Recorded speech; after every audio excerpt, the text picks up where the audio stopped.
The ocean at night feels endless, a vast black mirror stretching beyond imagination.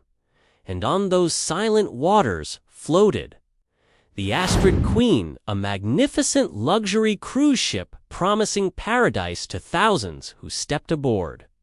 They dreamed of sunsets on the horizon gala nights, under crystal chandeliers and waves whispering lullabies under the stars. But what they did not know was that the Astrid Queen carried a secret, a darkness, that had been sealed away for decades. The first day of the voyage was perfect. Passengers explored marble-floored halls, golden dining rooms, and infinity pools sparkling in the sun. The scent of champagne drifted through the air as laughter echoed on the decks. Couples danced to live jazz, children splashed in pools, and the grand ballroom came alive like a scene from a dream. It was perfection, or so it seemed, but ships have memories and steel remembers blood. The Astrid Queen was not born from luxury. Its heart was forged in war decades earlier during World War II. It was a naval vessel called HMS Valor, a name whispered in history books for a single night of horror, when a sudden explosion tore through its hull, sending hundreds of soldiers and prisoners to their deaths in the freezing sea. They say the screams never faded, and some believe those who perished never truly left. Years later, the wreckage of HMS Valor was raised, rebuilt, repainted, transformed into a floating palace for the rich. But beneath its polished floors lay rusted bones of another life, and perhaps restless spirits clinging to the metal that betrayed them. On the second night, whispers began. Passengers complained about cold drafts in the grand ballroom, even though the air conditioning was off. A young couple said they heard faint music at midnight, old war melodies played on instruments that did not exist aboard the ship.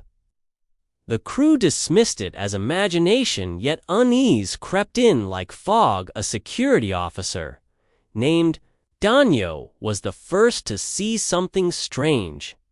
He was monitoring cameras at 2:13 a.m. when he spotted a figure on the deck, a man in an old military uniform standing by the railing staring at the dark sea. Passengers were forbidden on deck after midnight. Daniel grabbed his flashlight and rushed to investigate. But when he reached the spot, the deck was empty. Only the sound of boots clicking on steel faintly echoing in the night. By the fourth night, the atmosphere changed. People avoided empty corridors. Some claimed they heard footsteps following them. Others swore voices whispered their names. One woman said she woke up to find her cabin door wide open, even though she had locked it before sleeping. Couple in room 924 woke to muddy footprints on their floor. The husband laughed it off until morning came and his wife was gone. The official statement said she fell overboard, but the husband insisted they had locked the door from inside. How could she leave? Question that would never find an answer. As panic grew among passengers, the captain called for a private meeting with senior crew. The meeting ended with screams. Hours later, the head engineer was found dead in the engine room, eyes wide, mouth frozen in terror. Cameras were mysteriously disabled and his radio shattered on the floor. Rumors spread faster than the storm brewing on the horizon. That night, an old janitor who had worked on ships his whole life finally spoke. He revealed a story buried deep by the cruise company. The Astrid Queen was built on the skeleton of HMS Valor. The ship was a graveyard, and the dead did not forgive. Those waters claimed their lives, and they were taking them back. By midnight, the storm struck. Waves towered over the shipwind, howled like banshees, lights flickered, alarms wailed, chaos reigned. And through the chaos came music. The same old wartime melody passengers had heard before, but now louder, clearer, it filled the ballroom, accompanied by faint laughter.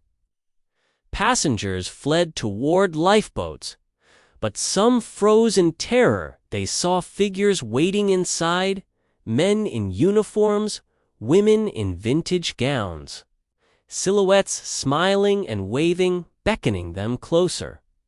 But when they approached, the boats were empty, rocking gently on black waters. Nothing but mist and shadows, screams pierced the night as people vanished. Some dragged across polished floors by invisible hands. Others, locked inside cabins, pounding on doors that would never open. The last security footage showed the main hall swirling with fog. Ghostly dancers spinning in endless waltz. Boots echoing against the floor, laughter rising like a cruel symphony, faces pale, eyes hollow. A ball for the damned. By dawn, the storm cleared and the sea lay calm. Another vessel spotted, the Astrid Queen, drifting without direction. Lay boarded to find silence, empty decks, untouched meals, flickering lights. No passengers, no crew. Only the sound of dripping water echoing in the corridors. The logbook ended abruptly at 2:13 a.m. the same time. Daniel first saw the soldier on deck. The official report claimed tragedy by natural disaster. But those who know the story whisper another truth: the Astrid Queen never sank. Some say it still sails, appearing out of the mist, luring travelers with promises of luxury, only to add their souls to its eternal dance. If you ever find yourself standing on a cruise deck staring into a black horizon, remember this: the ocean keeps its secrets, and some secrets come back for you. Would you dare book a voyage on the Astrid Queen?